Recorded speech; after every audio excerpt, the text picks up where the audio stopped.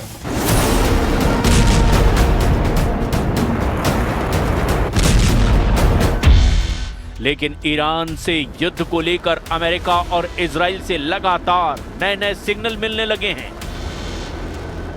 Israel पर हुए हमलों में जिन मिसाइलों ने तबाही मचाई है उनकी लिस्ट भी देख लीजिए, क्योंकि यही अब तक नेतन्याहू के लिए सबसे बड़ी परेशानी बनी हुई है।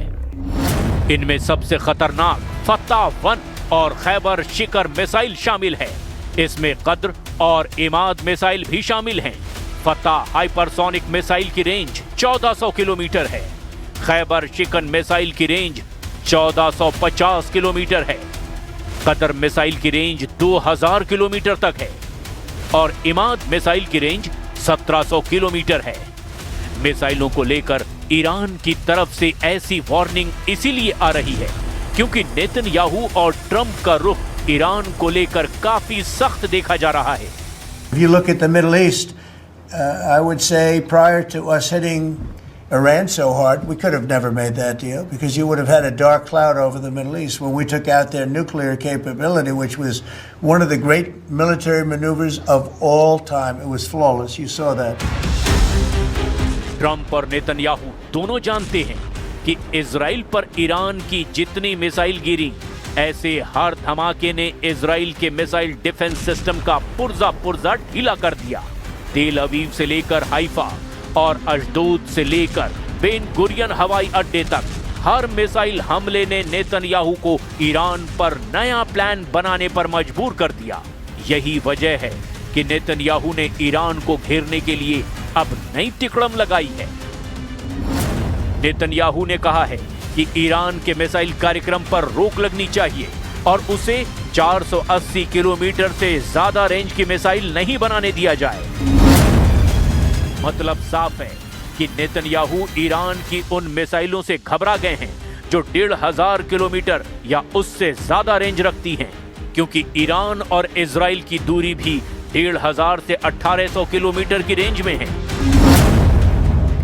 और यही वजह है कि नेतन्याहू चाहते हैं कि ईरान के पास 480 किलोमीटर की रेंज वाली मिसाइल हो ताकि वो इजराइल तक ना पहुंच पाए। 13 जून को ईरान पर हमला हुआ था और उसके बाद 12 दिन तक दोनों तरफ से एक दूसरे पर हमले किए गए। हमले रात दिन हो रहे थे। एक तरफ से फाइटर जेट तो दूसरी तरफ से बैलिस्टिक मिसाइल दागी जा रही थी। एक तरफ नेतन्याहू ने कमान संभाली जिसमें अमेरिका से भी पूरी मदद मिली थी, तो दूसरी तरफ ईरान के सर्वोच्च नेता अली खामनेई ने मोर्चा संभाला और तमाम मिलिट्री लीडरशिप खत्म होने के बाद फौरन सेना की कमान नए कमांडरों के हाथ में दे दी। और फिर 12 दिनों तक ईरान ने बता दिया कि इजराइल की शुरुआती स्ट्राइक के बाद उसकी मिसाइल पावर बरकरार है।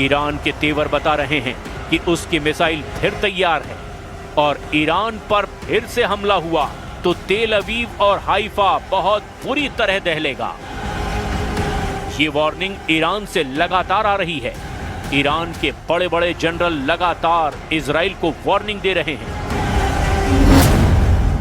ईरान के मेजर जनरल याह्या रहीम सफ़वी, जो सर्वोच्च नेता अली खामनेई के सलाहकार भी हैं, उनका दावा है कि ईरान के पास हजारों मिसाइल और ड्रोन हैं जो खुफिया ठिकानों पर रखे गए हैं और अगर ईरान पर हमला हुआ तो इन सब को इस्तेमाल किया जाएगा। यानी कह सकते हैं कि ये वार्निंग सीधे अली खामनेई की तरफ से आई है। ईरान बार बार ये दावा कर रहा है कि उसने 12 दिन के युद्ध में अब तक अपनी पूरी ताकत का इस्तेमाल नहीं किया है, ना ही अपनी नौसेना और IRGC की गुड्स फोर्स को तैनात किया, और अगर दोबारा युद्ध ईरान पर थोपा गया तो इसका नतीजा इजराइल की संपूर्ण तबाही होगा। तेल अवीव से लेकर हाइफा तक दुनिया ने ईरान के मिसाइल हमलों को देखा, जमीन पर तबाही देखी, बड़ी बड़ी इमारतों को खत्म होते देखा। और ये तस्वीरें नेतन्याहू के कमांड सेंटर से लेकर व्हाइट हाउस में भी देखी गई। इसीलिए ट्रंप ने भी कहा कि ईरान और इजराइल दोनों को इस युद्ध में नुकसान हुआ है और इजराइल ने भी बड़ी चोट खाई है। विदेश मंत्री से लेकर IRGC के कमांडर तक ईरान के तेवर देखकर इजराइल और अमेरिका में हड़कंप मचना तय है, क्योंकि ईरान के विदेश मंत्री ने रूस को लेकर भी ऐसी बात कह दी है जिसका मकसद तेल अवीव से ज्यादा व्हाइट हाउस को तनाव देना है। अब्बास अरागची ने कहा कि रूस से लगातार मदद मिली है और अब ईरान और रूस के रिश्ते, सामरिक रिश्तों की गहराई उनके दुश्मनों को परेशान कर देगी। टाइम्स ऑफ इजराइल में छपी ये खबर भी नेतन्याहू को तनाव देने वाली है, जिसमें बताया गया कि ईरान के परमाणु वैज्ञानिक साल 2024 में रूस के खुफिया दौरे पर गए थे। ये दौरा 7 से 11 नवंबर के बीच हुआ था।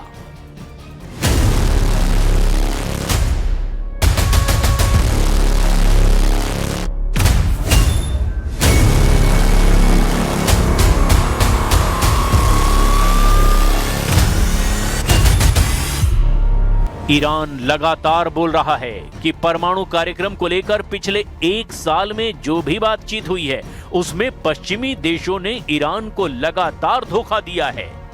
खासकर अमेरिका तो इजराइल के साथ ऐसी साजिश में शामिल हुआ जिसका मकसद ईरान पर हमला था, क्योंकि 13 जून को जिस तरह से ईरान की मिलिट्री लीडरशिप पर हमला हुआ और उसके बाद उसके परमाणु ठिकानों पर बमबारी हुई, उसका पूरा श्रेय खुद डोनाल्ड ट्रंप ले चुके हैं। इसीलिए अमेरिका के साथ किसी भी तरह की डील अब बहुत मुश्किल हो चुकी है। अरागची ने कहा है, हमने कई बार कोशिश की, लेकिन बदकिस्मती से ईरान का अनुभव अच्छा नहीं रहा। खासकर अमेरिका की मौजूदा सरकार ने उनको धोखा दिया है। जितना आक्रामक ईरान है, उतना गुस्सा इजराइल में भी है। इजराइल ने लगातार ईरान के परमाणु ठिकानों पर हमले की धमकी दी है और इजराइल की ऐसी ही धमकियों की वजह से ईरान ने नेतन्याहू और ट्रंप दोनों की नीयत पर सवाल उठाने शुरू कर दिए हैं। ईरान ने कहा कि ना परमाणु कार्यक्रम रुकेगा, ईरान ने कहा कि ना ही मिसाइल उत्पादन रुकेगा और ना ही दबाव में आकर अमेरिका से कोई समझौता किया जाएगा। ईरान ने कहा कि वो IAEA यानी अंतर्राष्ट्रीय परमाणु ऊर्जा एजेंसी के साथ सितंबर में की गई डील को रद्द कर देगा। ऐसा इसीलिए क्योंकि IAEA की डिमांड है कि ईरान यूरेनियम संवर्धन को लेकर पूरी जानकारी दे और उसके निरीक्षकों को भी उन जगहों पर जाने दे जहां संवर्धित यूरेनियम रखा गया है। यह प्रस्ताव ब्रिटेन, फ्रांस और जर्मनी के साथ अमेरिका ने पेश किया था, लेकिन अब ईरान ने कहा है कि वो सितंबर में मिस्र में हुए समझौते को पूरी तरह से खत्म कर रहा है, क्योंकि IAEA की मांग में साजिश की बू नजर आ रही है। I shall stress that in case of any hostile act against my country and in the event of reimposition of terminated United Nations Security Council resolutions, Iran will regard these practical steps as terminated. इसमें कोई शक नहीं कि जून में युद्ध विराम होने के बावजूद ईरान और इजराइल के बीच अब भी तनाव बरकरार है। बस सवाल यह है कि कब तक यह तनाव युद्ध में तब्दील नहीं होगा, क्योंकि इजराइल की फौज खामोश नहीं बैठेगी। इसके सिग्नल तो नेतन्याहू लगातार दे रहे हैं। गाजा के बाहरी इलाकों में इजराइल की फौज अब भी मौजूद है। लेबनान में उसकी बमबारी लगातार जारी है और वहीं वेस्ट बैंक में अवैध इजरायली सेटलर्स ने ये हमला अंजाम दिया है। ये वेस्ट बैंक का हुआरा है और यहां पर फिलिस्तीन के लोगों की कई गाड़ियां जला दी गई। नेतन्याहू भी मान चुके हैं कि ये इजरायली सेटलर्स का काम है और जिसने भी ये काम किया उसको सजा दी जाएगी।